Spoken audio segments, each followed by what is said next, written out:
Bien-aimés frères et sœurs, chers amis, amis visiteurs, bon sabbat à tous et une salutation spéciale pour tous ceux qui nous écoutent via les autres plateformes de M3A. Bon sabbat. Donc, nous approchons à grands pas de la clôture de notre série sur Matthieu 24. Et j'ai la lourde responsabilité aujourd'hui de présenter le cinquième, donc l'avant-dernier message pour la série, le message qui, selon moi, est le plus dangereux. Bien aimé, nous risquons gros à présenter ce message, mais j'ai bel et bien prié et je vais présenter le message. Donc, s'il s'avérait que nos chaînes YouTube soient fermées après l'audition de ce message, bien aimé, nous allons nous donner rendez-vous sur notre site web. Donc, toutes les informations vous seront données. Notre message aujourd'hui s'intitule Dieu versus les dieux. Donc, nous savons Dieu, c'est un D majuscule et les dieux, c'est un D minuscule. Sans plus tarder, je crois que c'est très important d'implorer la présence de l'Éternel, notre Seigneur et notre Dieu. Encore une fois, rappelle-nous, prédicateurs et étudiants de la parole, que la vraie adoration débute par l'obéissance à tous les commandements. Sois avec nous, aide-nous à comprendre l'importance du message pour ces temps périlleux, ces temps de la fin. Nous te demandons tout cela avec le pardon de nos péchés, au nom de Jésus. Amen. Donc, bien aimé, encore une fois, le titre du message s'intitule Dieu versus les dieux. Bien aimé, il m'est arrivé souvent de présenter des messages et puis des gens sortant de je ne sais où que je ne connais pas, on dit, mais pourquoi tu parles de moi? Pourquoi tu m'attaques? Bien-aimé, si vous êtes capable de vous reconnaître dans ce message, tant mieux, mais je ne le prêche pas pour vous. C'est avant tout pour moi qui est coupable et qui a été coupable de ce que je vais présenter aujourd'hui. Oui, j'ai été coupable, je confesse. Parce qu'une faute confessée est une faute à moitié pardonnée. Donc, si vous vous retrouvez dans ce message, bien-aimé, sachez, bien-aimé, sachez que ce n'est pas une attaque personnelle. La chair de l'Éternel des armées n'est pas un lieu, un endroit où on vient gérer des comptes personnels avec d'autres individus. Maintenant, pour nos chers amis qui nous écoutent des différentes dénominations, sachez-le, bien-aimés, que nous devons faire une distinction entre un système et les individus, puisque Dieu a des joyaux précieux dans toutes les dénominations. Mais aujourd'hui, nous devons aborder un sujet qui est extrêmement lourd et difficile à présenter. Dieu versus les dieux. Et vous allez comprendre que nous sommes en temps de guerre. Il y a toutes sortes de rumeurs de guerre qui courent présentement, mais la guerre finale, la guerre de toutes les guerres, la guerre qui va couronner toutes les autres guerres, c'est une guerre spirituelle. Plusieurs présentement parlent de la troisième guerre mondiale qui nous guette. Je vous dirais, ne vous inquiétez pas pour une troisième guerre mondiale, mais assurez-vous d'être vainqueur dans cette guerre appelée la tragédie des siècles, dans cette guerre appelée le conflit cosmique, dans cette guerre appelée la grande controverse. Et notre premier texte que je vais lire pour vous afin que vous voyez quelle est l'emphase, quel est le but ultime de cette guerre se trouve dans Apocalypse 13. Apocalypse chapitre 13. Donc, il est question de deux bêtes. Une bête sortant de l'eau, de la mer, une bête sortant de la terre. Et je commence pour vous. Lisez le chapitre à la maison pour avoir le contexte parce que nous avons beaucoup à dire aujourd'hui. Donc, je vais lire 4 versets de Apocalypse 13. Verset 3. Et je vis l'une de ces têtes comme blessée à mort, mais sa blessure mortelle fut guérie. Et toute la terre était dans l'admiration derrière la bête. Comment était toute la terre? La terre était étomasté dans le langage original grec. Étomasté. Donc, dans le français, ça dit dans l'admiration. Dans l'anglais, ça dit wonder, marvel. Mais le vrai mot utilisé ici dans le grec, c'est étomasté, qui ne signifie pas dans l'admiration, mais qui signifie être en transe. Ça veut dire c'est toute la terre, pas quelques parties. On dit toute la terre. Le texte le dit, toute la terre était en transe. En d'autres mots, il suivait cette bête aveuglement. Ils étaient hypnotisés, mesmérisés. Qu'est-ce qui peut détourner votre attention à un tel point si cela n'a pas une relation directe avec l'adoration? Ah, preacher, tu nous as perdu. Alors, quel est le deuxième commandement en version raccourcie, en version résumée que Jésus a donné? Premier commandement, tu aimeras. Non, le premier commandement, je veux dire. Le premier commandement, c'est tu aimeras le Seigneur ton Dieu de tout ton cœur, de toute ton âme, de toute ta force et de toute ta pensée. Est-ce que vous voyez l'adoration, tu aimeras ton Dieu? Donc, tout ce qui domine votre pensée devient votre Dieu. Est-ce que vous comprenez? Étomasté, en transe, mesmérisé, hypnotisé. Verset 4. Et ils adorèrent, est-ce que vous voyez le mot? Et ils adorèrent le dragon. Encore une fois, je mets l'emphase. Et ils adorèrent le dragon parce qu'il avait donné l'autorité à la bête. Ils adorèrent la bête. Encore une fois, adorer la bête en disant qui est semblable à la bête et qui peut combattre contre elle. Verset 8. Et tous les habitants de la terre l'adoreront. Ceux dont le nom n'a pas été écrit dès la fondation du monde dans le livre de vie de l'agneau qui a été immolé. Verset 15. Et il lui fut donné d'animer l'image de la bête, afin que l'image de la bête parlât et qu'elle fit que tous ceux qui n'adoreraient pas l'image de la bête fussent tués. Quelle est la dernière grande guerre qui va avoir lieu sur cette terre? L'adoration. Et comment l'adoration s'extériorise-t-il ou telle? Par l'obéissance.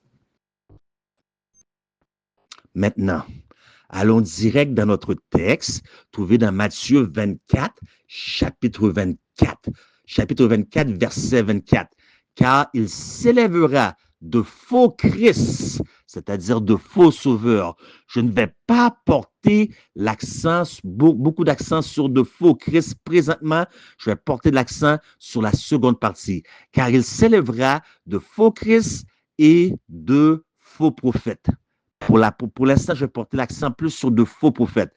Ils feront des grands prodiges et des miracles au point de séduire, s'il était possible, même les élus.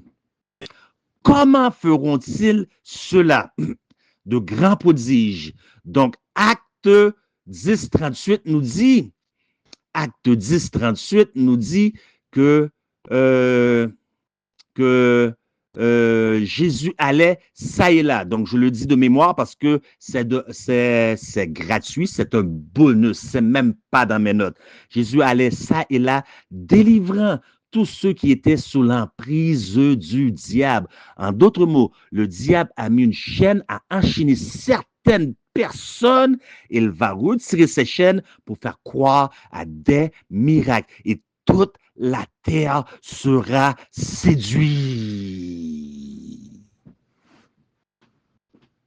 Mais je me pose la question, s'il y a, excusez-moi, s'il y a autant de guérisseurs qui font de tels miracles, excusez-moi, qui font de tels miracles, comment se fait-il qu'on n'en retrouve aucun qui travaille dans les hôpitaux? Deuxième point, ils feront de grands prodiges, voire même à faire descendre le feu du ciel. Vous pensez qu'il y a un feu qui va descendre du ciel? Non, c'est symbolique. Que représente le feu dans la parole de Dieu? Le feu était un élément pour représenter la présence visible de Dieu, un élément important dans sa relation avec son peuple, soit pour exprimer son approbation ou son désapprobation. Laissez-moi vous donner des exemples. Moïse et le buisson ardent. Le ministère du sanctuaire sur l'autel des holocaustes où un feu descendait du ciel et consumait le sacrifice. Abraham et l'alliance abrahamique, Genèse 15. Élie sur le mont Carmel confrontant les faux prophètes. Hébreu nous dit que notre Dieu est un feu consumant, un feu dévorant. Les langues de feu à la Pentecôte. Apocalypse nous dit que ses yeux étaient comme des flammes de feu. Donc, ils feront des prodiges jusqu'à faire venir le feu, descendre le feu du ciel. Nous parlons d'un feu étranger. Souvenez-vous, qu'est-ce qui est arrivé à Nédad et Abihu qui se sont présentés devant l'Éternel avec un feu étranger. Ils moururent immédiatement à l'instant même devant la présence de l'Éternel. Ce feu étranger et que les gens, le monde protestant vont faire descendre du ciel en guise de prodige se réfère à un faux réveil, à un faux esprit saint. Donc, nous parlons la dernière, comment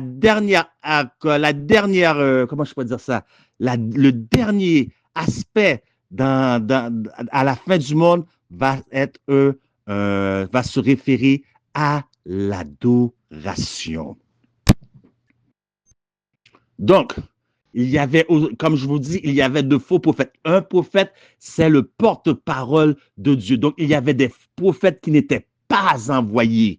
Donc, il y avait des prophètes qui prophétisaient des choses agréables à l'oreille, des choses plaisantes à l'oreille, qui disaient paix lorsqu'il n'y avait point de paix. Dieu a dit, je ne les ai pas envoyés, mais il y avait des prophètes qui prophétisaient des choses futures. Donc, Dieu a dit, lorsqu'il vous prophétise quelque chose et la chose n'arrive pas, sachez que je ne l'ai pas envoyé et que ce n'est pas un vrai prophète. Et dans l'Ancien Testament, bien aimé, c'était tellement vrai que le châtiment d'un tel homme se déclarant prophète, puisqu'aujourd'hui, il y a une multitude de prophètes, était la mort. Deutéronome 13. S'il s'élève au milieu de toi un prophète ou un songeur qui t'annonce un signe ou un prodige et qu'il y ait accomplissement du signe ou du prodige dont il t'a parlé en disant, écoutez bien, allons après d'autres dieux, des dieux que tu ne connais point et servons-les. Tu n'écouteras pas les paroles de ce prophète ou de ce songeur, car c'est l'Éternel, votre Dieu, qui vous met à l'épreuve pour savoir si vous aimez l'Éternel, votre Dieu, de tout votre cœur et de toute votre âme. Le vrai prophète ne conduit pas le peuple dans le péché, mais doit appeler le peuple en dehors du péché à la connaissance du seul vrai Dieu. Il n'y a qu'un seul Dieu.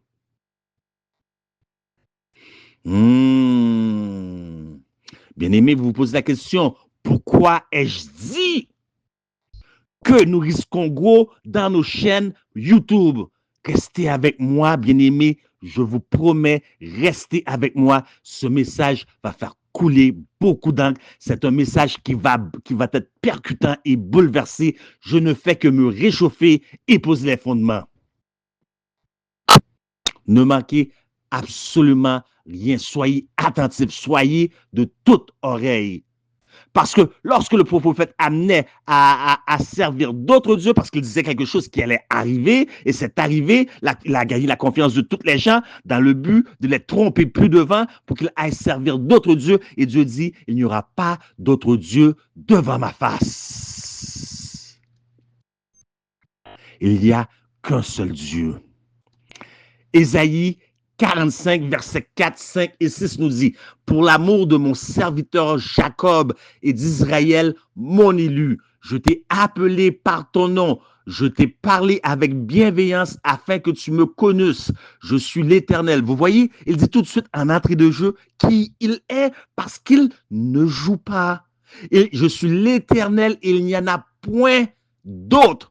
Hors de moi, est-ce que vous écoutez bien? Hors de moi, il n'y a point de Dieu. Quelle partie vous ne comprenez pas? Hors de moi, il n'y a point de Dieu. Je t'ai saint avant que tu me connaisses. C'est afin que l'on sache du soleil levant au soleil couchant que hors de moi, il n'y a point de Dieu. Je suis l'Éternel, il n'y en a point d'autre. Je suis l'Éternel, il n'y en a point d'autre. Il n'y a pas d'autre Dieu. Mais voilà, bien-aimés, nous savons qu'il y a un seul Dieu. Et le titre du message d'aujourd'hui, de Matthieu 24, cinquième partie du chapitre de Matthieu pour le temps actuel que nous vivons, c'est Dieu versus les dieux. Pourquoi? Parce que la Bible est remplie, une panoplie de dieux. Preacher, nous ne voulons pas entendre ta parole. Nous voulons des preuves. Parfait. Dans la Bible, il y a un petit dieu appelé Nimrod, une déesse appelée Semiramis, leur fils appelé Tammuz. Donc, Nimrod a eu une idée, Nimrod d'ailleurs qui veut dire dans le langage rebelle à Dieu. Nimrod a eu une idée de construire une tour, bien-aimé. La tour de Babel. Pourquoi? Parce que Dieu a parlé et à la parole de l'Éternel, c'est oui et amen. Il n'y a pas de mais, de si ou de peut-être. À la parole de l'Éternel, c'est oui et amen. L'Éternel a dit, je ne détruirai plus jamais la terre par le déluge. Voici comme token, voici comme signe, je mets ma nuée dans le ciel. Mais Nimrod, il n'a pas accepté le point, mais il a changé le point pour une virgule, il a rajouté le mot mais. Alors il s'est dit, faisons une tour. Et Dieu a dit, voilà, ils sont tous un, ils ont tous le même langage, et voilà ce qu'ils entreprennent. Allons, descendons et confondons leur langage. Ainsi, bien-aimés, restez avec moi, je vous dis, c'est un message choc. Dieu a confondu le langage. OK? Donc, nous retrouvons dans les Saintes Écritures, nous retrouvons Osiris. Qui est Osiris? Nous retrouvons Ninus, Baal, et un instant, Baal, un roi 18-22. Nous retrouvons Moloch, le dieu des Cananéens et des Phéniciens, ok, qui était un dieu de fertilité. Lévitique 20, versets 2 à 5, nous retrouvons Shemosh, 1 roi 11, verset 7, 2 rois 3, verset 27. Et je vais y revenir sur Shemosh, ok? Je vais revenir sur Shemosh. Très important celui-là. Très important. Vous allez comprendre pourquoi nous risquons gros lorsque je dis que la vidéo peut être retirée à n'importe quel moment. Donc, à partir du moment que vous écoutez le message et vous écoutez la vidéo, peut-être même maintenant, partagez, partagez, partagez. Nous retrouvons Dagon, 1 Samuel 5. C'est là où l'arche avait été déposée dans le temple de Dagon, chez les Philistins. Nous retrouvons Pan et Mitra, Matthieu 16. C'était le dieu que les gens de Césarée de Philippe adoraient. Nous retrouvons Adra, Mélec, 2 rois 17, 31. Je vous donne des références, vous ne pouvez pas dire que j'invente. Vous retrouvez Marduk, le dieu babylonien. Jérémie 50, verset 2. On peut aussi l'appeler Mérodach. C'est Marduk, c'est le même. Nous retrouvons Nisroch, 2 rois 19, 37, qui était le dieu des Assyriens. Nous retrouvons Hadad. Nous retrouvons aussi des dieux symboliques. Ce sont des idoles. Né-Oshtan. Né-Oshtan, 2 rois 18, 4.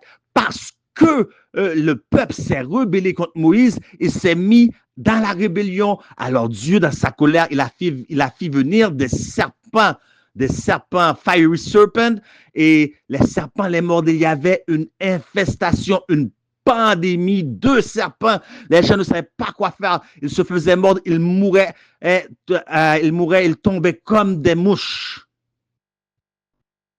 Alors ils ont imploré Moïse, parle à Dieu, que ferons-nous? Moïse a parlé à l'Éternel qui lui a dit, prends un serpent, fais un serpent d'airain sur un poteau, plante-le, et lorsque les gens regarderont ce serpent, s'ils ont été mordus, ils seront sauvés. La réalité devant nous, c'est que lorsque nous avons plein de serpents, puisque le serpent est un animal phobique dont beaucoup de gens ont peur, lorsque vous êtes encerclé de serpents à gauche, à droite, partout, la première réaction, arrêtez de faire votre plus saint que Tijan. Ce n'est pas de regarder en haut, mais en bas, là, ce que vous mettez les pieds. Mais ça, c'est un test de foi. L'Éternel Jésus dit, lorsque le Fils de l'homme paraîtra, trouvera-t-il encore de la foi sur la terre? Voyez-vous, Dieu a dit, plus jamais je vais détruire la terre. La justification par la foi. Nimrod a enlevé le point, il l'a remplacé par une virgule, il a dit mais.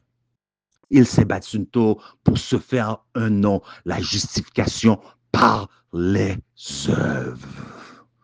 J'ai d'autres choses à dire sur ça. Sur cette tour, je n'ai pas fini. Vous allez voir aujourd'hui, vous allez entendre des choses qui vont vous troubler, bouleverser. Trouvons-nous d'autres dieux? Maintenant, nous avons vu sous forme symbolique par voie d'idolâtrie. Bien sûr, c'est toute idolâtrie. Trouvons-nous d'autres dieux au niveau de la mythologie, telle que la mythologie grecque? Zeus, Thor. Rappelez-vous, il y a aussi Semiramis. Il y avait Nimrod, Semiramis et Tammuz. Et c'est Dieu qui a changé le langage. Donc, ce sont toutes les mêmes personnes. Ici, ce que je viens de nommer, c'est toutes, se réfère toutes à Nimrod. Voyons voir maintenant Semiramis, la reine Semiramis qui était la femme et la mère de Nimrod en même temps. Semiramis, on l'appelle Ishtar. Ishtar à Babylone, elle est appelée Ishtar à Babylone ou Easter. Easter en anglais. Mais Easter en anglais, ça ne peut pas se traduire en français. Mais Easter, ça serait comme la Pâque, OK? Mais en anglais, la vraie Pâque, on appelle ça le Passover. Donc, passez là-dessus parce que ça va être un peu difficile à expliquer à moins que vous soyez 100% bilingue. Easter ou Ishtar à Babylone. On l'appelle Astarté, 1 roi 11, verset 5. On l'appelle Ashoret, 2 rois 23, verset 13. On l'appelle Vénus. Il y a une planète, n'y a-t-il pas une planète qui s'appelle Vénus? Vénus. Jérémie 44, verset 17. Il y a une planète qui s'appelle Vénus, n'est-ce pas? Donc, Vénus, qui est Vénus? Donc, on sait que c'est Sémiramis, mais qui est Vénus? Quel est le nom, le titre de Sémiramis par rapport à Vénus? La reine des cieux. Comment est appelée Marie à l'église de Rome, à l'église romaine? La reine du monde. J'arrive à quelque part avec vous. Restez, je vous dis, ça va être un message choc. Diane, Artemis, Acte 19, 28. Rhea, Isis. Et maintenant, comment est appelé Sémiramis en Haïti? Dans le créole, en Haïti, comment est appelé, quel est le nom de Sémiramis? Erzuli. J'espère que tous les Haïtiens qui m'écoutent savent qui est Erzuli. Moi qui ai quitté le pays, ça fait presque 50 ans que j'ai quitté le pays, je sais qui est Erzuli. Vous qui vivez dans le pays, vous n'avez aucune excuse. C'est les mêmes dieux sous d'autres noms selon le pays parce que Dieu les a dispersés sur toute la surface de la terre. Donc chaque pays a sa propre langue. C'est les mêmes dieux. Erzuli. Erzuli est connu dans deux circonstances par les Européens. Tous les Européens connaissent Erzuli. D'ailleurs, tous les Européens, pour les Européens, Erzuli, c'est la Black, qui veut dire noir, Madone. Madone. Y a-t-il une artiste qui s'appelle Madonna? Black Madone. Européens. Qu'ont fait les Européens? Ils sont allés sur la terre d'Afrique. Écoutez, ils ont pris des Noirs par-ci, par-là, sur la terre d'Afrique. Ils ont déposé quelques-uns en Trinidad, en Martinique, en Haïti, en Jamaïque. Mais nous sommes tous issus d'un seul. Nous venons tous de la terre d'Afrique. C'est l'homme européen qui nous a dispersés à gauche et à droite à partir de l'Afrique. Mais quelle était cette déesse? Parce que Erzuli, c'est la déesse de la beauté. Quelle était cette déesse que vénéraient les Africains? Ils vénéraient Erzuli. Donc, Erzuli, c'est la déesse invoquée par écoutez bien, vaudouisants. Donc, tous ceux qui pratiquent le vaudou, ils louent un culte à Erzuli. Comment est appelée Marie en Haïti ou Sémiramis en Haïti? Erzuli. Et j'espère que personne, je le répète, j'espère que personne ne prend ma parole. Ma parole n'a aucune valeur. Je vais le répéter encore et encore et encore à chaque message. Ça va vous permettre d'être des Bériens. Paul prêchait aux Bériens et les Bériens allaient à la maison. Ils allaient à la maison. Ils vérifiaient pour voir si tout ce que Paul leur disait était la vérité. Tammuz maintenant. Comment est appelé Tammuz? Horus. Que trouvons-nous dans le mot Horus? Horoscope. Je vais y revenir. Adonis, Krishna, Cupidon. Est-ce que ça vous dit quelque chose? Un petit enfant sous forme d'ange avec des ailes qui tirent des flèches le 14 février. Cupidon. Et quel est le dernier message? Quel est l'enjeu du dernier message sur cette terre? N'est-ce pas l'adoration? Reprenons. Osiris, Ninus, Baal, Moloch, Shemok, Dagon, Pan, Mitra, Adramelech, Marduk, Nisroch, Hadad, Horus, Adonis, Krishna, Cupidon, tous les mêmes dieux sur des noms différents. Qu'est-ce que tous ces dieux-là avaient en commun? Qu'est-ce qu'ils avaient en commun? Dites-moi, qu'est-ce que ces dieux-là avaient tous en commun? Ils sont tous nés. OK, 1, je peux comprendre. 2, je peux comprendre. 3, je peux comprendre. 4, je peux comprendre. Mais tous, sans exception, ils sont tous nés, ils ont tous en commun le 25 décembre. Le 25 décembre. Se pourrait-il que c'est impossible que tous ces dieux-là soient nés tous le même jour? Excusez-moi. Le 25 décembre, si ce n'était pas le même Dieu, est-ce possible? Ils sont tous nés le 25 décembre. Et plus près de nous, dans l'Empire romain, dans notre ère, sur quel autre nom a été donné maintenant? Santa en anglais, qui veut dire Père Noël en français. Pour ceux qui veulent suivre les pasteurs qui disent célébrer Noël, c'est OK. Écoutez vos pasteurs, là où vos pasteurs iront, c'est là que vous irez aussi. Santa, enlevez la lettre du milieu. Nous allons toujours parler de la lettre du milieu. Attendez, vous allez voir, je ne fais que me réchauffer. Enlevez la lettre du milieu dans Santa et mettez-le à la fin. Qu'est-ce que vous avez? Satan. Satan. Qui adorez-vous? Le dernier conflit sera pour l'adoration. D'ailleurs, le dernier pape qui vient de décéder, je ne veux même pas citer son nom. Ah, ils vont fermer la chaîne anyway. On a notre site web de préparer. Pape Francis. Pape Francis.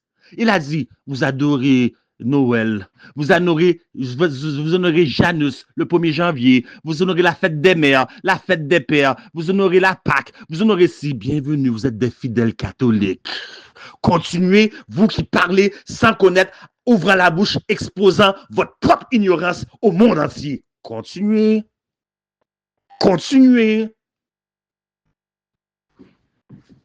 Donc, Santa, qui est Père Noël, qui a été traduit, qui a été donné un autre nom en français, qui est remplacé par un autre homme, qui est Saint Nicolas.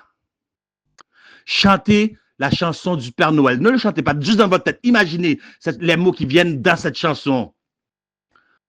Il est omniprésent, omniscient et omnipotent. À qui appartiennent ses attributs? À qui? À Dieu. Et Dieu dit, il n'y a pas d'autre Dieu. Mais pourtant, quelqu'un d'autre prend des attributs qui appartiennent à Dieu. Comment on appelle cela? On appelle cela un antéchrist. Puisqu'il voit tout. Il voit tout. C'est pour ça qu'il vient et sa rétribution est avec lui pour donner à chacun selon ses œuvres. Mais qui vient réellement et sa rétribution est avec lui pour donner à chacun selon ses œuvres? N'est-ce pas Christ? Mais lui, il vient le 25 décembre, il donne des cadeaux à tous les gens. D'où vient cette coutume? Pour ceux qui parlent de Noël, bien que Noël est passé, les gens qui parlent sans connaître, sans savoir, exposant leur ignorance et envoyant des pointes à certaines personnes. D'où vient cette coutume? Chémosh.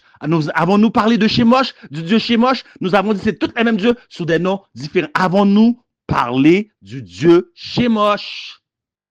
Qu'est-ce qu'il y avait de le point capital chez Chémosh? Les gens faisaient une liste pour Noël, des choses dont ils avaient de besoin. Ils faisaient une liste pour être sûr qu'ils recevaient ce qu'il y avait dans cette liste. Ils sacrifiaient leurs enfants. Et puis Chémosh venait, le 25, il les récompensait. Faites vos recherches. Étudiez. Nous sommes le peuple du livre. Les gens venaient. Ils faisaient un sacrifice d'enfants. Puis, Chémosh les récompensait pour cela. Sacrifice d'enfants. Nous allons y revenir. Maintenant, Nimrod était un vaillant guerrier, rebelle à Dieu, à cause de sa capacité à protéger le peuple. Le peuple s'est mis à le vénérer, mais toutefois, il n'était pas encore déifié. Les gens avaient une grande admiration pour Nimrod lors de la dernière bataille, parce que Nimrod était toujours parti en guerre, et les rumeurs, j'ai bien dit des rumeurs, ne dites pas, serviteur Guillaume a dit, les rumeurs vont bon train, que Nimrod était constamment en guerre, qu'il n'a pas eu le temps de connaître son épouse Sémiramis. Connaître. Vous devez savoir que connaître, c'est un euphémisme pour remplacer un autre mot, pour ne pas choquer l'auditoire, mais utilisez votre esprit, de votre intelligence. Vous allez voir de quoi je parle lorsque je dis qu'il n'a pas eu le temps de connaître sa femme. On parle de choses sexuelles. Utilisez votre esprit. Il n'a pas eu le temps de connaître sa femme.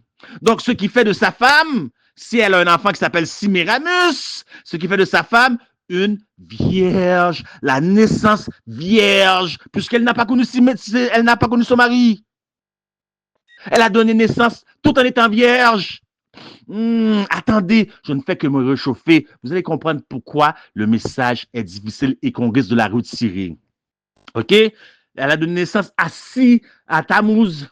Mais lorsque Nimrod perdu le dernier combat, on a envoyé l'ennemi à déchiqueter le corps morceau par morceau. Ils l'ont mis dans une boîte, dans un colis. Ils l'ont renvoyé comme pour narguer avec du sarcasme la reine Sémiramis. Lorsque la reine Sémiramis ouvrit le paquet, elle vit que c'était le corps de son mari découpé en plusieurs morceaux. Mais dans cette boîte, dans ce colis, il manquait un morceau.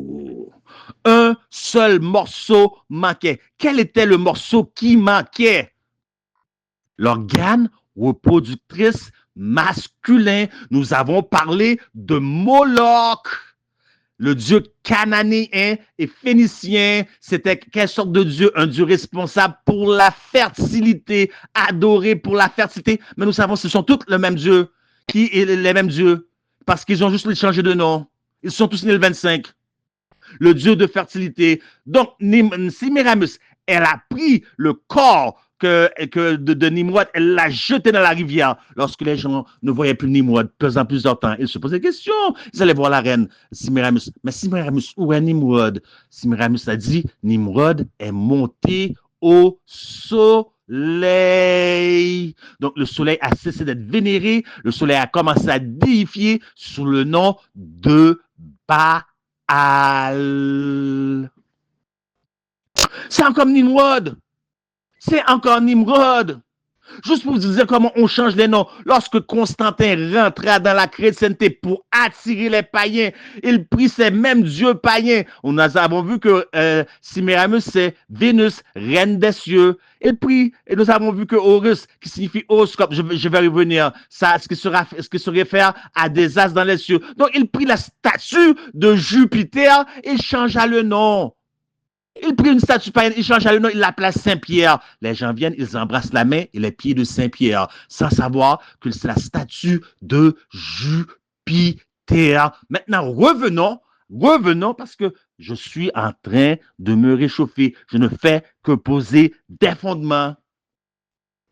Revenons au morceau qui manquait. Revenons à ce morceau qui manquait. C'était l'organe reproductrice masculin. C'est le seul morceau qui manquait dans tout le colis. Alors, qu'a fait l'Église de Rome? En plein cœur de leur siège social appelé le Vatican, ils ont implanté une obélix. Maintenant, que signifie cette obélix? Est-ce que j'ai besoin de le répéter? Que signifie l'obélix? Mais Apocalypse 13 nous parle de deux bêtes. Donc, si l'Église de Rome, le Vatican, mit un obélix, vous devez trouver cette même obélix aux États-Unis. Aux États-Unis, elle est encore plus haute que celui du Vatican. Pourquoi? Parce qu'elle mesure 555 pieds par 12. Qu'est-ce que ça fait? 555 pieds multipliés par 12. 6. Parce que j'ai enlevé le 0 à la fin. Quel est le nombre de la bête? 666. L'adoration par proxy. Le dernier combat est un combat spirituel. Message du premier ange. Craignez Dieu et donnez-lui gloire, car l'heure de son jugement est venue, et adorez.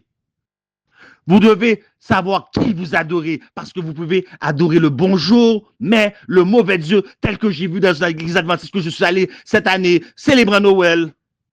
Une autre église adventiste que je suis allé, célébrant la fête des mères. Aujourd'hui, la sabbat explorateur, sabbat visiteur, sabbat ci, sabbat ça. Mais à quand allons-nous revenir au sabbat de l'éternel?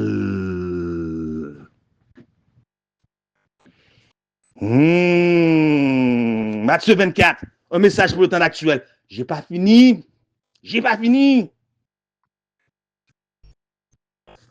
Donc, parlons de Horus. Nous avons dit c'est horoscope. De Horus vient horoscope. OK? Non, avant, j'ai pas fini. Avant, j'ai pas fini. George Washington, puisque nous avons parlé de l'obélix des États-Unis qui fait 6660, on enlève le zéro, ça donne 666. OK? C'est pas par hasard en passant. OK? Ils choisissent des noms qui finissent ou des titres qui finissent exactement par 666 dans le calcul. Ils choisissent, ils savent qu'est-ce qu'ils font. George Washington, OK, dans le dollar américain, lorsque vous le tournez, vous faites un triangle, OK, un triangle, et vous inversez le triangle dans le triangle, et vous prenez toutes les pointes des triangles. Ça vous donne les lettres suivantes. M-A-S-O-N. Maçon. Pourquoi? George Washington était un franc-maçon. Il y a une pyramide sur ce dollar-là. La pyramide, la tour de Babel n'a pas été achevée parce que Dieu dispersa les gens des nations. D'ici sur le dollar, la tour est achevée. Elle est achevée. Mais en haut de la dernière pièce de la pyramide, on voit quand même c'est un triangle qui finit la pyramide, mais c'est un œil, c'est l'œil qui voit tout, c'est l'œil d'Horus. Qui était Horus? Nous l'avons vu, le fils de Nimrod, mais c'est le même. Horus et Nimrod sont parfois inversables, interchangeables. Donc, lorsque nous parlons de Noël, entre autres, nous voyons Nimrod avec un sapin dans sa main. Qu'est-ce que le sapin représente? C'est son pénis. Entouré de guirlandes. Qu'est-ce que c'est que les guirlandes? Regardez la forme de guirlande sur un sapin de Noël. Serpent. Le serpent est partout. Le serpent est partout, mais nous allons y revenir. Nous allons y revenir là-dessus. Donc, Horus, c'est aussi un dieu. Son nom vient de horoscope. Horoscope.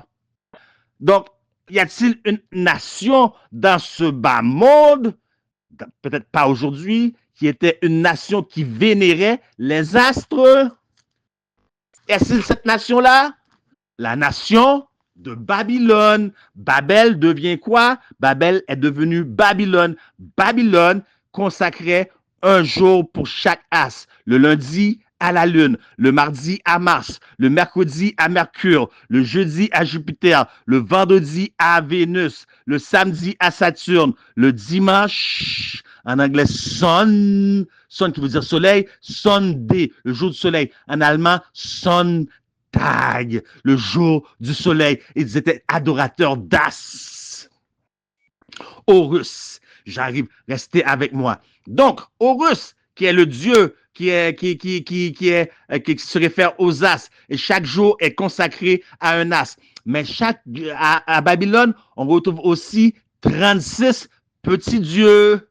N'oubliez pas notre message, c'est les dieux versus les dieux, 36 petits dieux. Et un dieu, le dieu Marduk ou Mérodac, pour gouverner au-dessus de tous ces dieux-là. Chaque dieu était célébré pendant 10 jours. 36 fois 10 égale 360. 360 en degrés géométriques vous donne un cercle, le soleil.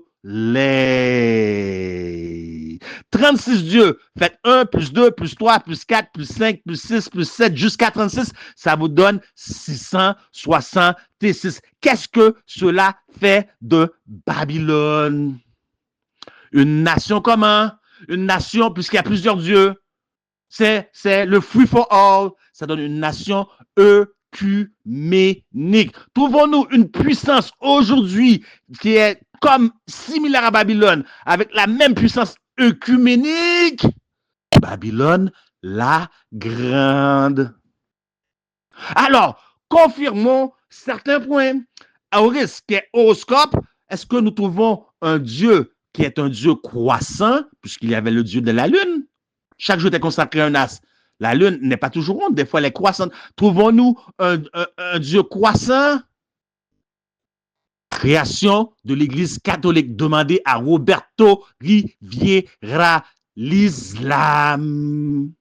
Ils ont utilisé une religieuse du couvent appelée, comment elle s'appelle encore? Pas Kadisha. Où c'est Kadisha? Pour séduire un autre homme appelé Mohamed. Que dans la nation de l'islam, ils vénèrent, c'était leur prophète, le Dieu croissant, qui s'appelle maintenant dans la nation islam Allah, le Dieu croissant qui s'est marié avec la lune. Ils ont eu 3 filles. Ils vont faire des pèlerinages dans des grottes. Ils utilisent qu'on appelle prayer bead, qui se réfère à un genre de chapelet. Quelle église fait des pèlerinages? Ils reçoivent des apparitions dans des grottes, telles qu'à Fatima, les enfants, les secrets de Fatima. Quelle église? Et quelle église utilise des chapelets? Qui vient avant qui? Celui qui vient avant ou celui qui vient après? Donc, qui a créé qui? Et c'était dans quel but qu'ils ont créé cette nation-là? Je ne vais pas aller plus loin. Je ne vais pas aller plus loin parce que je sais qu'il y a de nos frères qui nous écoutent, de nos amis qui nous écoutent de la nation, pas de la nation, mais pour pas qu'on dise que je suis anti-musulman. Ça n'a rien à voir. Donc, pour ces gens-là, vous pouvez venir me voir. Je vous expliquerai si vous êtes ouvert à comprendre. Sinon, acceptez que je dis n'importe quoi, on va dire, pour ceux de l'islam qui m'écoutent présentement. Maintenant,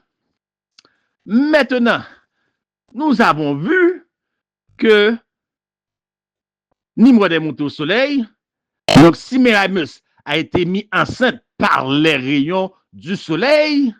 Et qu'est-ce que cela a débuté? Qu'est-ce que, à partir de là, a débuté? Qu'est-ce qu'on a vu à partir de Babel? Nous parlons de tout début de l'humanité. Qu'est-ce que a débuté à partir de Babel? Écoutez, laissons-les vous le dire eux-mêmes.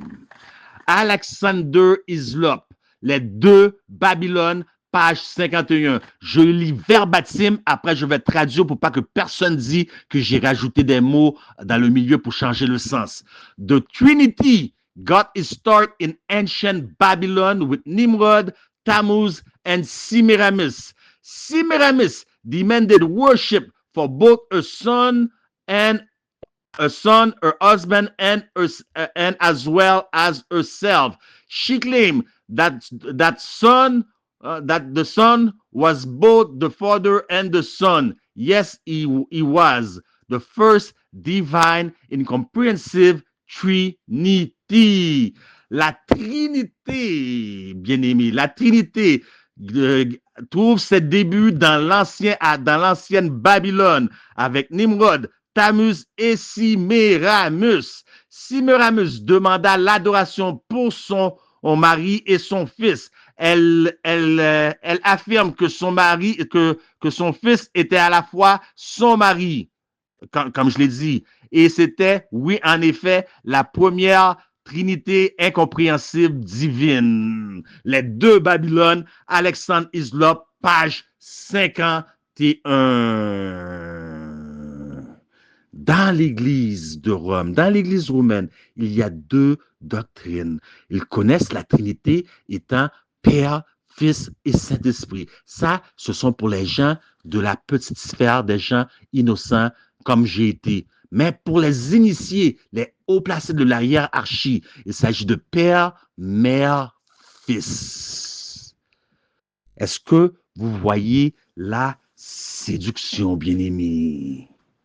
Est-ce que vous voyez la séduction?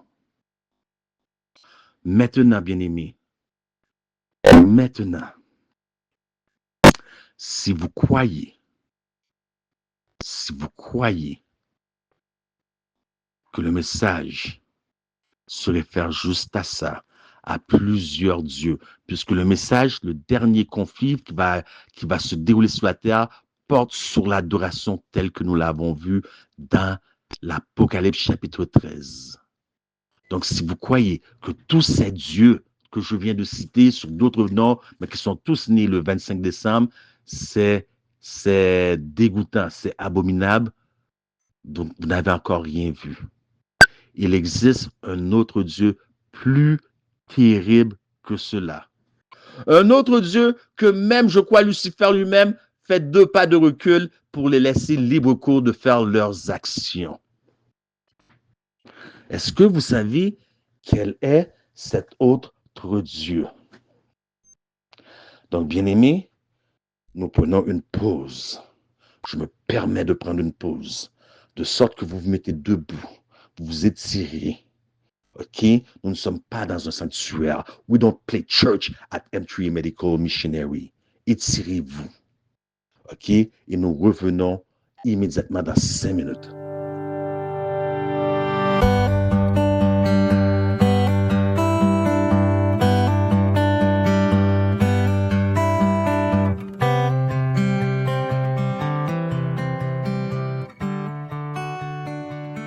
Donc, bien-aimés, nous revoici dans cette deuxième partie.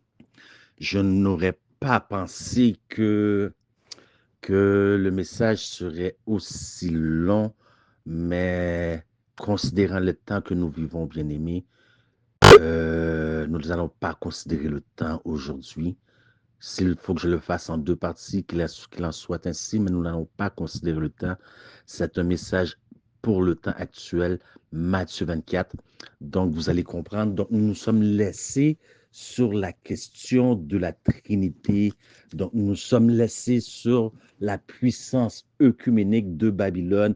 Et nous voyons que Babylone la Grande, qui est l'Église romaine, elle a la même puissance œcuménique pour rassembler. Cependant, l'œcuménisme est une porte, bien-aimée. Vous devez savoir que l'œcuménisme est une porte et c'est une porte bloquée. Donc, lorsqu'il y a une porte bloquée, afin d'ouvrir cette porte, ça prend une clé. Donc, bien-aimé, quelle est donc la clé pour ouvrir la porte si l'œcuménisme est une porte? N'est-ce pas? Quelle est cette clé pour ouvrir la porte? Donc, laissons les concernés vous donner la réponse. Laissons les concernés vous donner la réponse dans les francs-maçons, puisque nous avons parlé de George Washington, qui était franc-maçon sur le dollar américain. Nous avons parlé de beaucoup de choses. Donc, maintenant, nous allons laisser les gens vous donner la réponse. Quelle est donc cette clé? Quelle est donc cette clé, bien-aimée? Nous allons laisser les francs-maçons vous donner la réponse. Aucune doctrine dans masonicworld.com. Vous voyez, je ne fais que lire. Ne vous fâchez pas après moi. Trouvez ces maçons-là de la haute sphère. Allez vomir votre mécontentement sur eux et non sur moi. Aucune doctrine n'est autant emphatisée dans la franc-maçonnerie que celle de la doctrine de la Trinité. Un instant. Je pensais que la Trinité, c'était quelque chose de saint. Donc, pourquoi les francs-maçons, qui sont des satanistes, utilisent cette doctrine-là? Si c'est quelque chose de saint, puisque nous ne retrouvons aucune trace dans la chrétienté avant le Conseil de Nicée en 325, et nous ne retrouvons aucune trace de la Trinité dans l'Adventisme avant que ce soit voté à la Générale Conférence de 1980. Les pionniers n'embrassaient pas cette doctrine-là.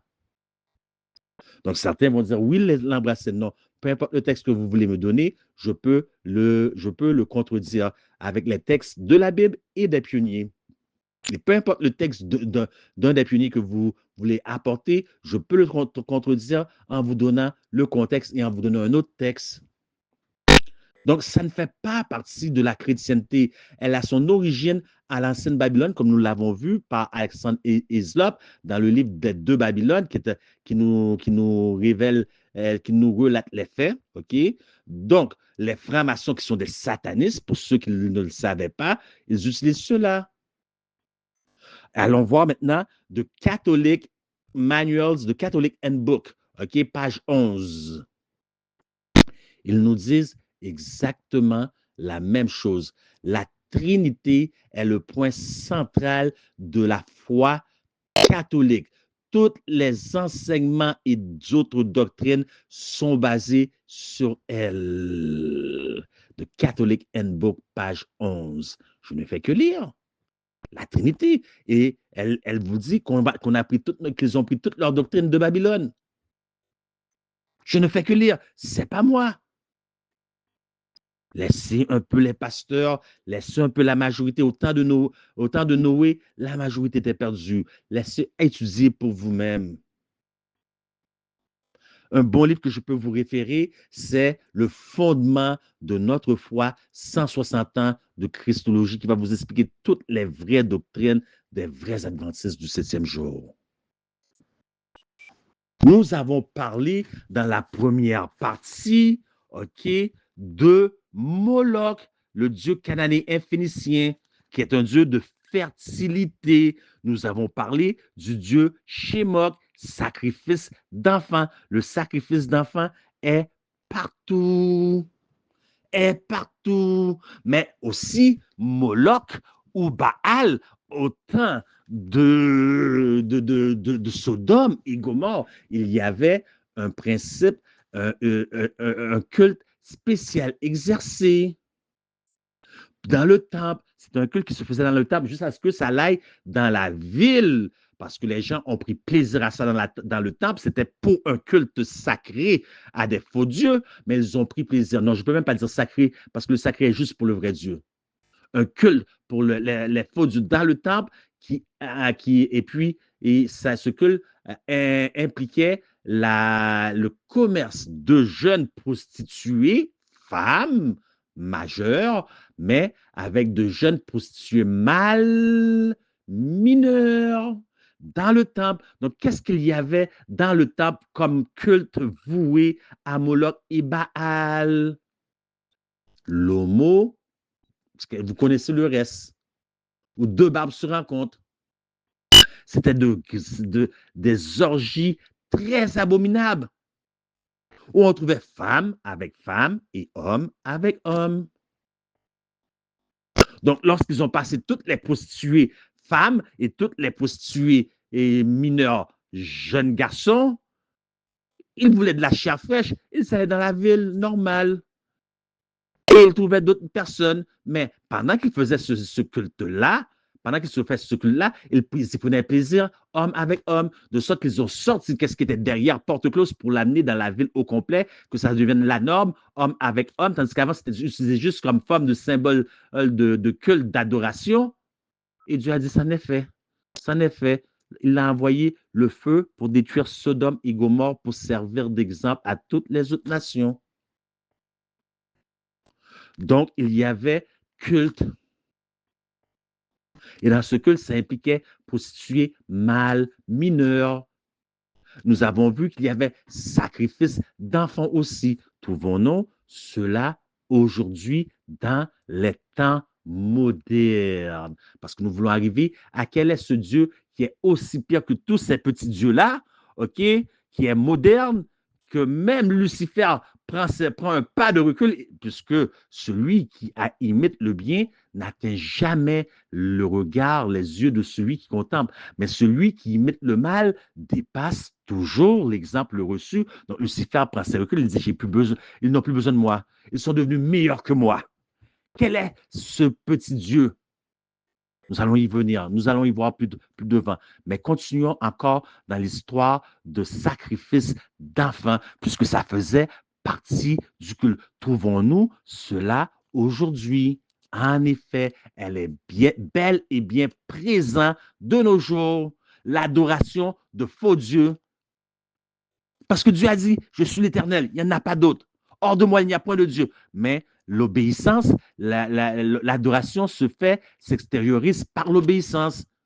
Et des gens sont dans la désobéissance en adorant de faux dieux. Et l'une de ces méthodes-là, c'était le sacrifice d'enfants qu'il est bel et bien vivant aujourd'hui. Combien d'enfants disparus par année? États-Unis, Europe, Ukraine, Russie, Canada. Prenez chaque pays, allez faire la liste. Je ne l'ai pas sur les yeux, j'ai déjà prêché là-dessus déjà. Allez voir par année le nombre d'enfants. Où vont tous ces enfants, vous croyez? Où vont tous ces enfants? Est-ce que c'est un hasard qu'il y a autant d'enfants disparus? Où vont tous ces enfants? Est-ce que c'est juste pour le trafic d'organes ou y a-t-il d'autres choses derrière que nous ignorons? Demandez à la couronne britannique.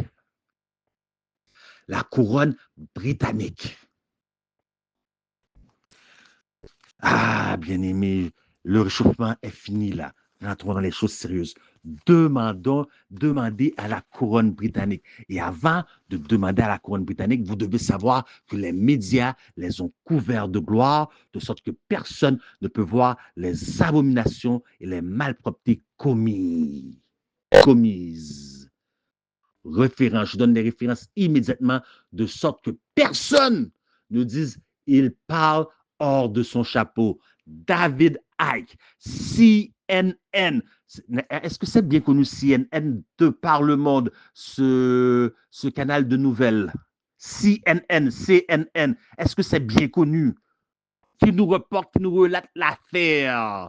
Qui d'autre? Laissez-moi voir qui d'autre nous relate ça.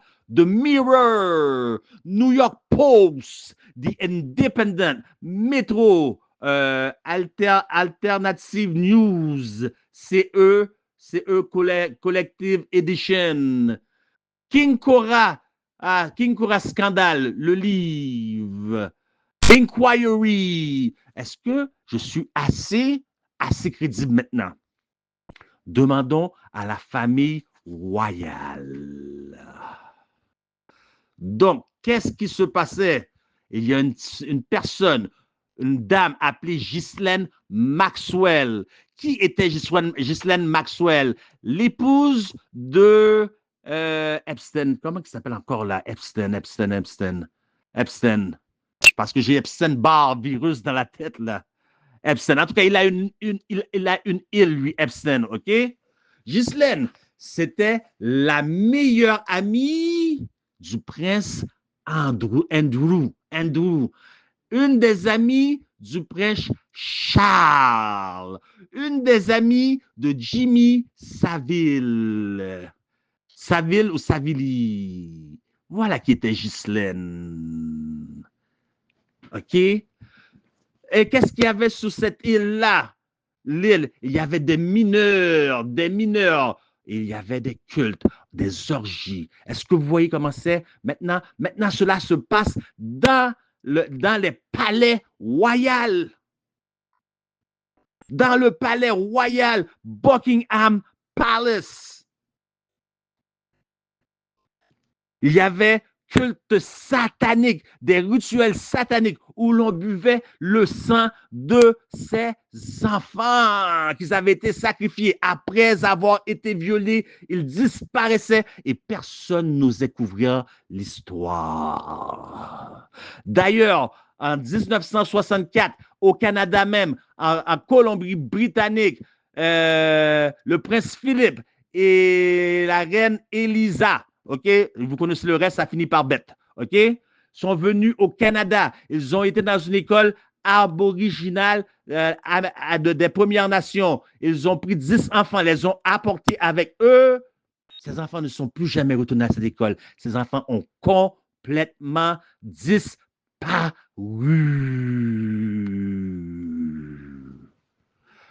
Ah, bien-aimé, bien-aimé, bien-aimé, bien-aimé, bien-aimé.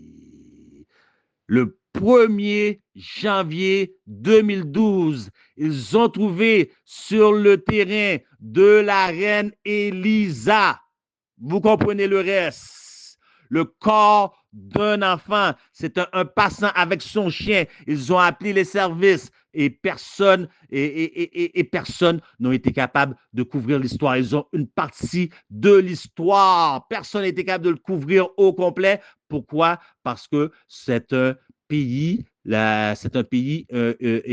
un endroit souverain. Donc, tous les juges, tous les policiers sont sur leurs ordres. Et ça a passé à CNN. Suis-je crédible? Suis-je crédible, bien-aimé? Mais il y a une personne qui allait tout balancer du nom de princesse Lady Di. OK? Bon, je viens de le dire vite, pour ceux qui ont eu le temps de comprendre. Elle allait tout balancer. Bizarrement, elle a été tuée dans un accident d'automobile avant de tout balancer. Ah, bien-aimé. Epstein encore, Epstein, de l'île Epstein, lorsqu'on a interviewé le président Donald T., il voulait enlever l'attention sur lui-même. Qu'est-ce qu'il faisait dans l'île Epstein? Il a dit, mais cette île-là, c'est un vrai réservoir, un vrai dépotoir. C'est comme là où on range des choses, là, comme on appelle ça en storage. L'île de Epstein, c'est un vrai dépotoir, un vrai hangar un vrai, comment on appelle ça, storage. Vous n'avez qu'à demander, allez demander à Prince Nduru. Il met toute l'attention, il a aussi l'attention sur lui-même maintenant, il met sur Prince Nduru de la famille royale de la couronne britannique. Et c'est une interview filmée. Rien de ce que je dis n'est pas répertorié. Il y a des médias underground, il y a assez de fake news. Ces gens-là, ces propres gens-là, le deep state, l'État profond, vous mettent toutes sortes de fake news, de choses terribles de fake news, de sensationnalisme pour voir qui va partager. Et puis vous mettez sur une blacklist, une liste noire. Ils vont vous taguer plus devant. Mais là, c'est pas moi. C'est pas le deepfake. L'État profonde. Voyez-vous pourquoi le message est dangereux? Ils peuvent fermer la chaîne YouTube. Je m'en balance. Je m'en balance parce que nous, on est un ministère pratique. Nous ne sommes pas des spectateurs. Et lorsqu'on nous demande de faire des choses, on ne livre pas la marchandise. On livre la marchandise et non des excuses. Nous sommes des soldats et des guerriers.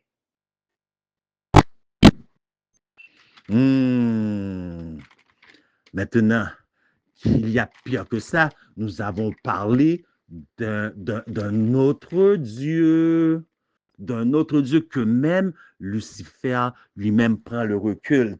Ça, c'est le bout, non, je vais dire un autre mot. C'est la cerise sur le sundae. La cerise sur le sundae. Un autre petit Dieu puissant. Oh, ce Dieu-là est puissant. Et nous savons que le titre du message, pour ceux qui n'ont pas vu la première partie, qui n'ont pas écouté la première partie, s'appelle Dieu versus les dieux. Quel est cet autre Dieu? Que même Lucifer se retire, dit, OK, faites vos affaires. Faites vos affaires, vous n'avez même plus besoin de moi. Quel est cet autre Dieu? 2 Timothée 3, excusez, verset 1. Mais sache qu'à la fin des temps, il y aura des jours périlleux. Les hommes seront égoïstes. Il donne une liste de Paul, continue à se donner une autre liste, quel sera l'état de l'Église. Il ne s'agit pas des gens de l'Église, il s'agit des gens du dehors, il s'agit des gens de l'Église, des chrétiens. À la fin des temps, bien-aimés. Matthieu 24. Des chrétiens égoïstes. Qu'est-ce que l'égoïsme? C'est l'ego. Quel est ce Dieu dont nous parlons qui est pire que tous les dieux que nous avons nommés? Chemosh, Dagon, Pan, Adramelech, Nisroch, Hadad, Marduk, Ninus, Osiris, Ishtar, Horus, Adonis, Krishna, Cupidon. Quel est ce Dieu qui est plus encore que tous ces dieux-là? Le moi. Vous ne comprenez pas encore? Pourquoi Satan a-t-il été jeté en dehors du ciel? En anglais, pride. En français, pride, ça veut dire fierté. En anglais, pride. OK? Prenez la lettre du centre qui est le I. En anglais, le I se prononce I. Le I en français veut dire je. En plein milieu, il y a le moi. Est-ce que vous comprenez pourquoi il a été chassé des cieux? Et cela était compté comme péché. Et en anglais, péché, c'est sin. Prenez la lettre du milieu de sin. En anglais, c'est le I qui veut dire moi. Les hommes seront égoïstes. Le moi compte. C'est juste moi, moi, moi. Aujourd'hui, il y a plusieurs hommes dans la chrétienté voulant se faire Dieu. Mais un seul Dieu s'est fait homme pour nous. Son nom, Emmanuel. D'ailleurs, la venue du Christ dans ce monde était un événement très confus pour ses parents. Puisque Marie ne savait pas si elle devait lui donner des louanges ou de la nourriture, parce qu'il était aussi autant saint qu'il avait faim. Joseph ne savait pas s'il devait l'appeler père ou s'il devait l'appeler fils, parce qu'il était à la fois plus vieux et plus jeune que ses deux parents. Les hommes se sont fait Dieu. Regarde-moi, je sais tout. On attaque un à l'autre à la fin des temps, tandis qu'on devrait être tous unis par leur amour. Tous seront que vous êtes mes disciples. On veut s'exposer, on veut montrer à quel point on est bon, à quel point on est intellectuel, à quel point on a de la connaissance. Vous voulez vous exposer. Alors, l'élite a pensé à tout. Laissons-les s'exposer pendant qu'ils se distraient. Ils ne voient pas les vrais enjeux. Laissez-les faire des vidéos sur X, Y, Z, parler de X, Y, Z, tandis qu'ils ne prennent pas le temps de se sanctifier et de se préparer. Laissez-les, nous allons leur donner une plateforme. Si on va leur donner WhatsApp, on va leur donner YouTube, où est-ce qu'ils peuvent faire des vidéos sur plein de choses. Laissez-les. Le moi, on veut se montrer. On veut montrer qu'on est Dieu, qu'on sait tout. On se prend maintenant pour l'éditeur de Dieu, pour la secrétaire de Dieu, pour celui qui revise l'agenda de Dieu.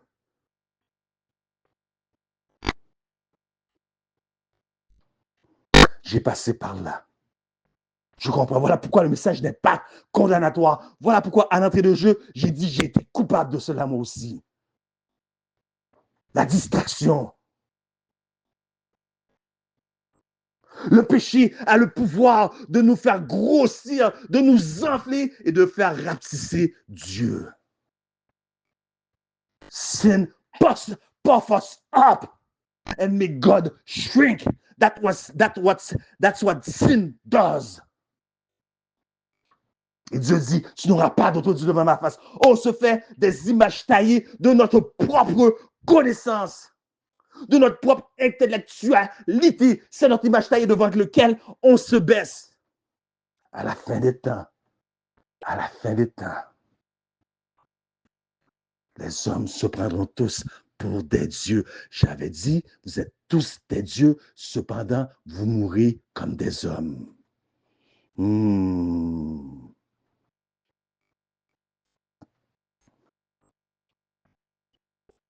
Les hommes veulent se faire Dieu. Et le monde reste inchangé. Regardez, celui qui s'est fait homme parmi nous, et regardez comment le monde a changé. Maintenant, les hommes veulent se faire Dieu, et le monde reste inchangé.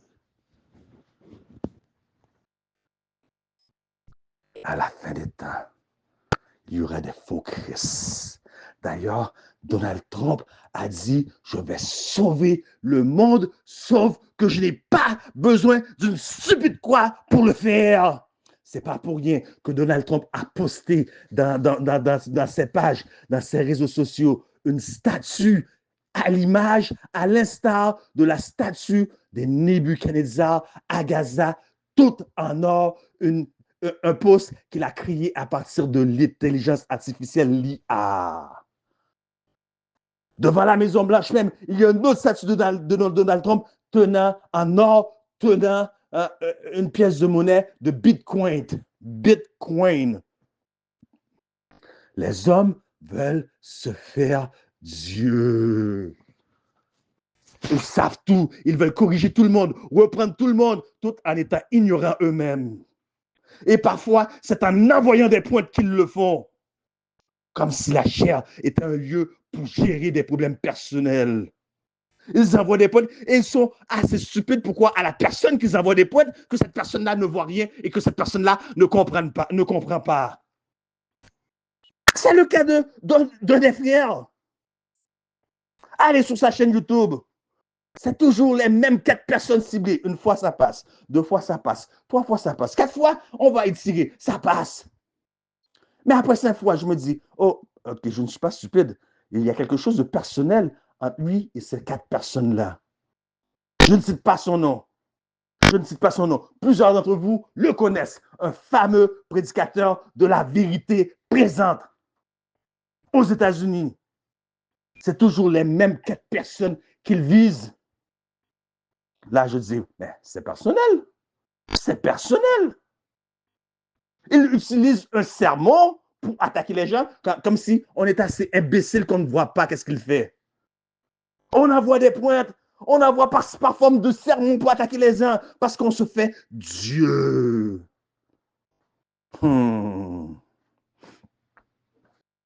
Bien-aimé, je crois que j'ai suffisamment dit. Je crois que j'ai suffisamment dit. S'il y avait autant d'humilité dans le peuple de Dieu, il y aurait 100 conversions à la vérité, là où il n'y en a qu'un seul, nous dit la servante de l'Éternel.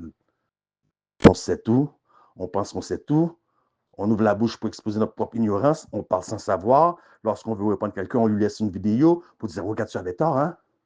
On suit les pasteurs, on fait ci, on fait ça, on lance des pointes, on s'imagine que les gens ne voient pas. Plutôt que de se mettre ensemble, mon frère, je suis un pécheur comme toi. Au pied de la croix, tout le terrain nivelé. Il y a 100 000 pages dans l'esprit de la prophétie et 25 millions de mots. Se pourrait-il que tu aies lu quelque chose que je n'ai pas lu? Enseigne-moi, mon frère, montre-moi ce que tu sais. Mais regardez l'approche. Je suis Dieu, je suis meilleur que toi, je suis omniscient, omnipotent, omniprésent. Même Dieu n'agit pas de la sorte. Voilà pourquoi Lucifer se retire. Il dit, allez, vous faites bien. Vous n'avez plus besoin de moi. Vous avez passé le test. Bravo. Voilà votre diplôme. Lucifer lui-même dit ça. Lucifer lui-même. Est-ce qu'il y a sacrifice d'enfants? Oui, il y a sacrifice des enfants de Dieu. Et à la fin, ça va être encore pire que ça. Voilà là où un tel habite. D'autres, ils ne vont même pas vous dénoncer, ils vont faire le sale boulot eux-mêmes. Ils vont vous tuer, croyant rendre un culte à Dieu.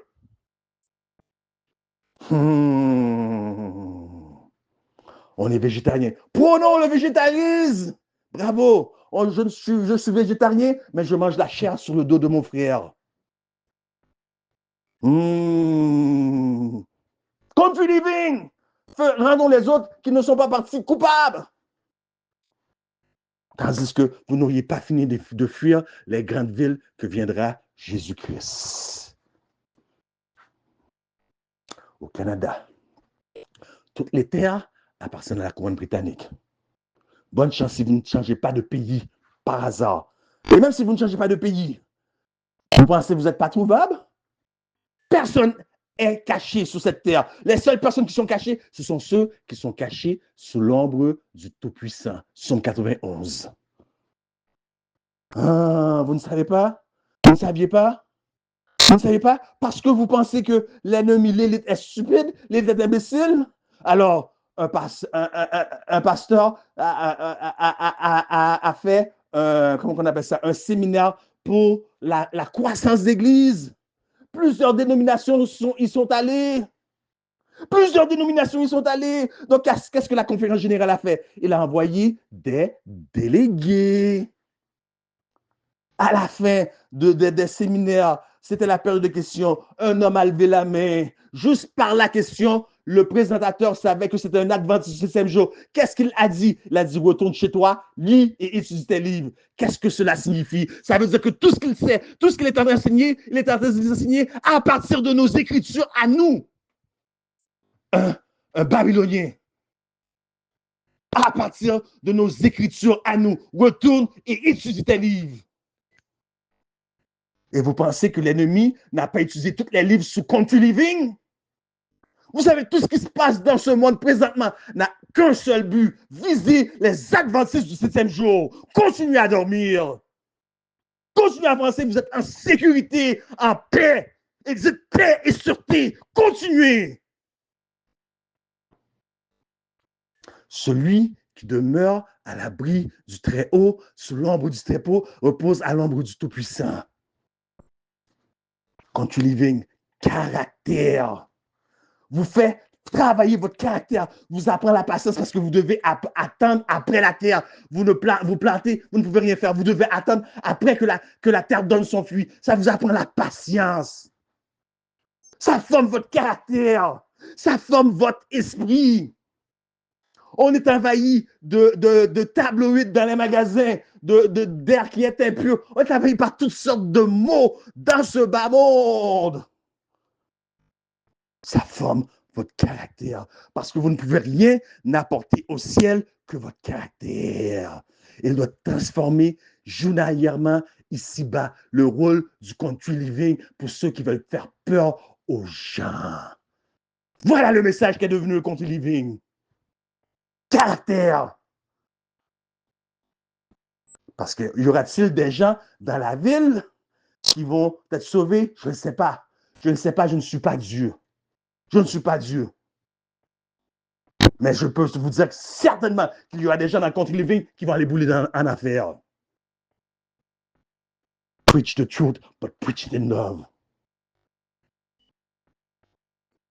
Il y a une méthode. Même Paul le dit. Prêche la vérité dans la charité. C'est devenu un fear-mongering message. Mais ce n'est pas le sujet aujourd'hui. Je reviendrai sur country living plus devant. On parle de Matthieu 24. Les faux Christ et les faux prophètes de la fin des temps. Satan regarde qu'est-ce qu'on fait, notre agissement. Il dit, ils ont compris la leçon. Parce que celui qui imite le bien n'atteint jamais les regards qui le contemplent. Mais celui qui imite le mal dépasse toujours l'exemple reçu. Pour terminer, l'adoration.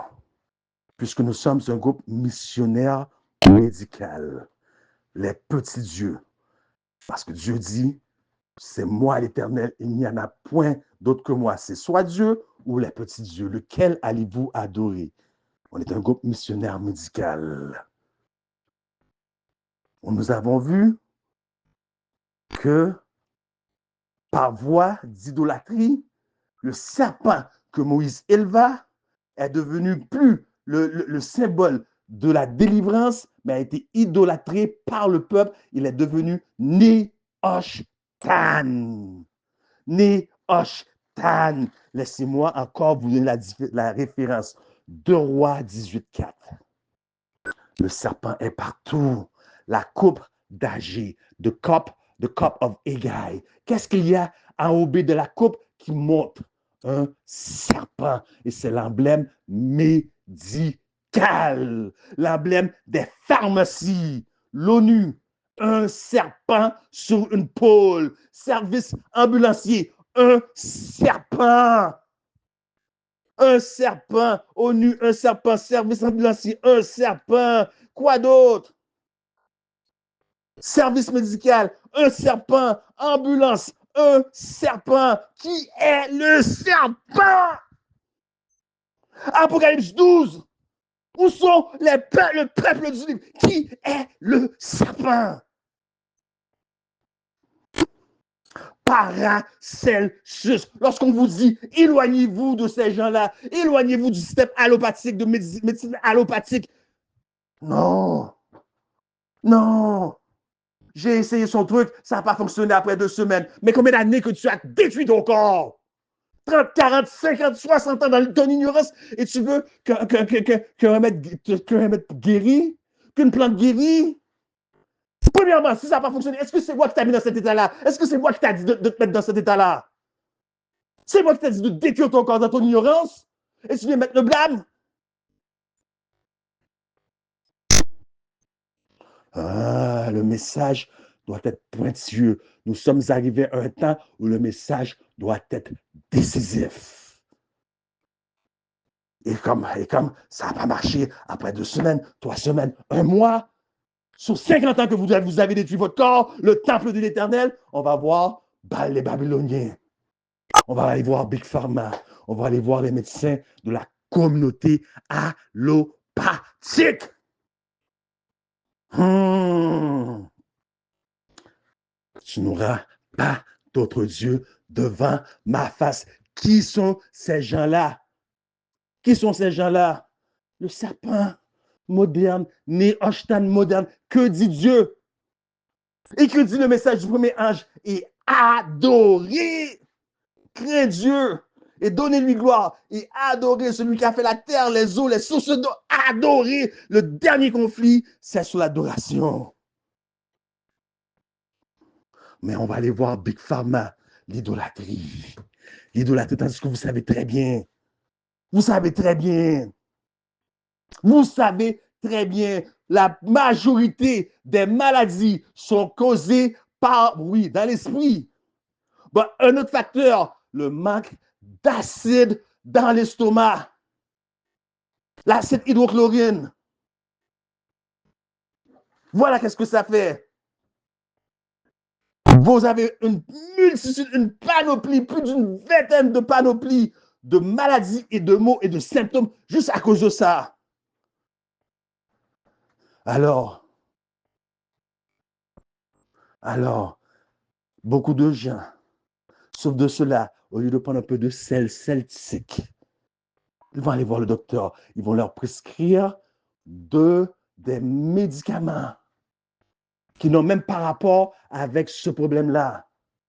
Mais ces médicaments-là, qu'est-ce que ça va faire? Ça va transpercer, ça va dépasser l'estomac pour se rendre dans tout le niveau du corps et enlever la muqueuse protectrice des membranes.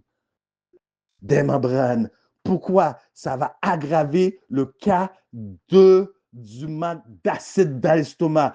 Pourquoi? À cause d'un élément trouvé dans toutes les maladies, dans tous les médicaments, je veux dire, quel est cet élément? Le pétroleum. Le pétroleum dans tous les médicaments, vous pouvez les babyloniens, de pharmacie, de Big Pharma. Le pétroleum, qui sait comment ça a parti de l'école des médecins, le collège des médecins, avec Andrew Carnegie et Rockefeller. Je ne sais plus quoi dire. Je ne sais plus quoi dire. Il y a trop d'intellectuels, trop de savants, trop de gens qui ouvrent la bouche sans rien pour dire des choses qu'ils ne savent pas, pour exposer leur ignorance. Je ne sais plus quoi dire. Je ne sais plus quoi dire. Mes amis, mes bien-aimés, bon sabbat, bon sabbat, bon sabbat tout le monde, que Dieu vous bénisse.